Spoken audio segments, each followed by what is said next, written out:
Good morning, আমি doctor Manas Kumar Nath, homeopathy doctor from Kolkata. আজ আমি আপনাদের কিডনি সম্বন্ধে একটা ভিডিও বানিয়েছি, দেখতে থাকুন। কিডনি হচ্ছে অনেক মানুষ কিডনি প্রবলেমে ভুগছে, সেই যে কিডনি নিয়ে একটা ভিডিও বানিয়েছে। কিডনি হচ্ছে আমাদের vital organ of our body. কিডনিটা প্রচুর উপকার লাগে, কিডনি সুস্থ থাকলে মানুষ সুস্থ থাকে। সেজন্য কিডনির সঙ্গে নিয়ে আমি একটা ভিডিও বানিয়েছি, দেখতে থাকুন। কিডনি একটা বিন শেপের একটা রেডিশ ব্রাউন কালারের হচ্ছে অর্গান। এখানে আমাদের হচ্ছে থোরাসিক 12 অ্যান্ড নাম্বার 3 ভার্টিব্রা, যে পেছনের দিকে দু সাইডে দুটো থাকে, এগুলো ওপরের দিকে 11-12 নম্বর আছে রিবস থাকে। আচ্ছা, রিবস থাকে, এখানে আমাদের ডায়াফ্রাম থাকে, ডায়াফ্রাম নিচে থাকে, সামনে ইন্টেস্টাইনাল থাকে, ইন্টেস্টাইন পেরিটোনিয়াম থাকে। এবং হচ্ছে এই যে কিডনিটা, এই হচ্ছে আমাদের কিডনিটা জিনিসটা, এই কিডনিটা থাকে। কিডনিটা দেখুন, এই যে কিডনি দু সাইডে দুটো কিডনি থেকে দুটো টিউবেরটা নিচের দিকে নেমে গেছে, ইউরেটার বলা হয়। ইউরেটারটা এসে এবারে যে ইউরিন ব্লাডারের সঙ্গে যুক্ত হচ্ছে, ব্লাডার থেকে এবারে যখন এখানে আমাদের ইউরেথ্রা আছে, ওই কিডনি সমস্ত কিছু ফিল্টার করছে, ফিল্টার করে ওয়েস্ট প্রোডাক্টগুলো সমস্ত এই ইউরেটার দিয়ে এই ব্লাডে জমা করছে। এই ব্লাডার থেকে এবারে ইউরেথ্রা দিয়ে হচ্ছে পেচ্ছাপ হয়ে বেরিয়ে যাচ্ছে। এবার দেখি কিডনিতে মধ্যে দুটো ওই থাকে, একটা হচ্ছে আপনার ডিসেন্টিং অ্যাওর্টা এখানে থাকে, ডিসেন্টিং অ্যাওর্টা থেকে হচ্ছে রেনাল আর্টারি বেরিয়েছে লাল কালারে। আর একটা হচ্ছে ইনফিরিয়র ভেনা কাভা, এখানে ব্লু কালার, এখান থেকে হচ্ছে রেনাল ভেন হচ্ছে এখানে আমাদের যাচ্ছে। এবারে হচ্ছে কী হচ্ছে, হার্ট থেকে যে দূষিত রক্তটা আসছে, সেখানে এখানে কী করছে, কিডনি কী করছে, এখানে ফিল্টার তৈরি করছে, ফিল্টার তৈরি করে এখানে প্রত্যেকটা কিডনির এখানে রেনাল কর্টেক্স আছে, এখানে হচ্ছে আমাদের নেফ্রন থাকে, 1 মিলিয়ন নেফ্রন, মানে 10 লাখ নেফ্রন থাকে দুটো কিডনিতে। সেগুলো কী হচ্ছে, ফিল্টার করছে, ব্লাডটা ফিল্টার করে তারা হচ্ছে ফিল্টার করে ব্লাডটা এবারে হচ্ছে এই রেনাল ভেন দিয়ে ইনফিরিয়র ভেনা কাভা দিয়ে হার্টে পাঠিয়ে দিচ্ছে। এবং ওয়েস্ট প্রোডাক্টটা কী করছে, এখান দিয়ে ইউরেটার দিয়ে এবারে হচ্ছে কি ইউরিন ব্লাডারে জমা দিচ্ছে, করে এখান থেকে ইউরেটার দিয়ে পেশাব করে বেরিয়ে যাচ্ছে। এখন আমাদের যে এত কিছু কাজ করছে ইউরিনটা করছে, এবার হচ্ছে এখানে যে এই ওয়েস্ট প্রোডাক্টটা কী কী থাকছে, আমাদের ওয়েস্ট প্রোডাক্টটা দেখতে হবে কী করছে। এখানে জলই থাকছে, 91 থেকে 96% জল পাই, ইনঅর্গানিক সল্ট থাকছে, মেনলি ইউরিয়া থাকছে, অ্যামোনিয়া থাকছে, প্রোটিন, হরমোন থাকছে, sodium, potassium, creatine, uric acid, phosphorus, এগুলো বর্জিত পদার্থ হিসাবে ইউরিন থেকে বেরিয়ে যাচ্ছে। এগুলো সমস্ত কিছু ইউরিনের আমাদের কিডনির দুটো সাইজে তো ডিফারেন্স থাকে, এখানে ডিফারেন্স থাকে দুটো সাইজের কিডনির, সেটা ডিফারেন্স থাকে। এই কিডনিটা রয়েছে, দেখা যাচ্ছে কিডনি, এখানে রাইট সাইডে কিডনিটা হচ্ছে লিভার থাকে, লিভার থাকার জন্য রাইট সাইডে কিডনিটা একটু নিচের দিকে থাকে, লেফট সাইড থেকে। এবং এদের ওয়েটও কম বেশি থাকে, লেফটের সঙ্গে রাইটের সঙ্গে ওয়েটও একটু ডিফারেন্স, এগুলো ওয়েটও হয়ে থাকে।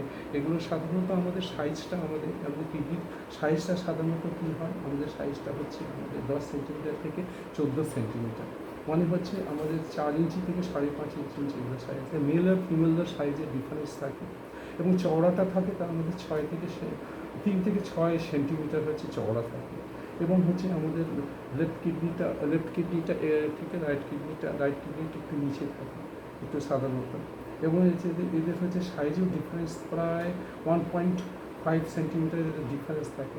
ওয়েটটা সাধারণত কী হয়, 115 থেকে 200 গ্রাম পর্যন্ত ওয়েট থাকে, কিডনির ওয়েটটা থাকে।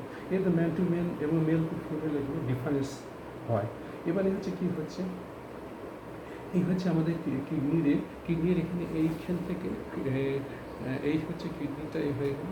হ্যাঁ, কিডনি এবারে এখানে দেখুন, আমাদের এখানে যখন কিছু খাবার দাবার খাচ্ছি, যখন কিছু খাদ্য খাচ্ছি, সেগুলো খাদ্যগুলো এবারে আমাদের এই মনে করুন এবারে খাদ্য খেলাম, কিছু খাদ্য খাওয়ার ফলে এই হচ্ছে স্টমাক, ধরুন স্টমাক দিয়ে খাবার খেয়ে এই হচ্ছে স্মল ইন্টেস্টাইন, এই হচ্ছে লার্জ ইন্টেস্টাইন।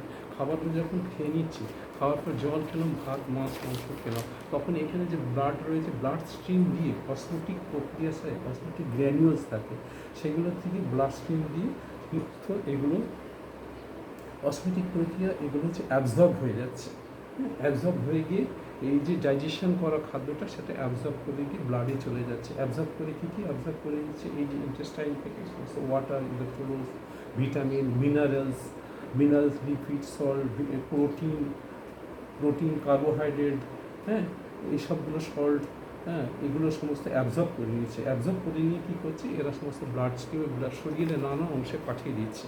পাঠিয়ে দেওয়ার পরে কী করছে, এখান থেকে যেতে যখন হচ্ছে এই ব্লাডগুলো যখন এই ইমপিওর, এই দূষিত ব্লাডটা যখন এসে যাচ্ছে, এই ডিসেন্ডিং অ্যাওর্টা দিয়ে চলে আসছে, এসে এবারে যে পিউরিফাইড হয়ে ইনফিরিয়র ভেনা কাভা দিয়ে এগুলো ব্লাডটা চলে যাচ্ছে, আর ওয়েস্ট প্রোডাক্টটা ইউরিন হিসাবে আমাদের ইউরেথ্রা দিয়ে বেরিয়ে যাচ্ছে।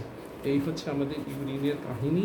ইউরিনটা এইভাবে ইউরিনের সাধারণত আমাদের কী হয় 3 থেকে 4 লিটার জল খেতে হবে, তাহলে আমরা সুস্থ থাকবো। এবং ইউরিনটা আমাদের প্রতিদিন 800 থেকে 2000 মিলিলিটার আমরা ইউরিন করি। 7 থেকে 12 বার ইউরিন করা ভালো প্রতিদিন।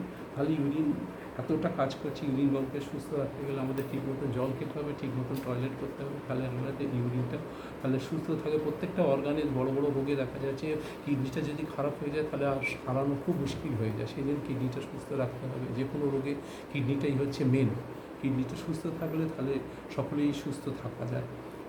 তাহলে কিডনিটার এই হচ্ছে আমাদের এই একটা জল টল খেলে সাধারণত দেখা যায় 30 থেকে 1 ঘন্টা সময় লাগে সেটা ইউরিন হয়ে বেরিয়ে আসতে, ঠিক আছে, ফিল্টার হয়ে বেরিয়ে আসতে। তাহলে এই হচ্ছে আমাদের এই ইউরিনের কি অ্যানাটমি অ্যান্ড ফিজিক্যাল স্ট্রাকচার হলো। এবারে হচ্ছে এরপরে আমি এপিসোডে আমি কিডনি অসুস্থ হয়ে গেলে কী কী রোগ হবে এবং তার কী কী ট্রিটমেন্ট করতে হবে, তার হোমিওপ্যাথি কী ট্রিটমেন্ট আছে এবং তার ডায়েট সম্বন্ধে পরের চ্যাপ্টারে আমি ভিডিওতে বানাচ্ছি। আপনারা সকলে দেখতে থাকো, খুব ভালো লাগবে। তাহলে আশা করি আপনাদের ভালো লেগেছে। এগুলো সকলের খুব উপকারে লাগবে কিডনি সম্বন্ধে। কিডনি তাহলে আপনারা দেখতে থাকুন। ভালো লাগলে আমাকে লাইক করবেন, সাবস্ক্রাইব করবেন, আমাকে কমেন্ট সেকশনে কিছু লিখতে পারেন। ঠিক আছে, আজ এই পর্যন্ত। নমস্কার, থ্যাংক ইউ টু অল।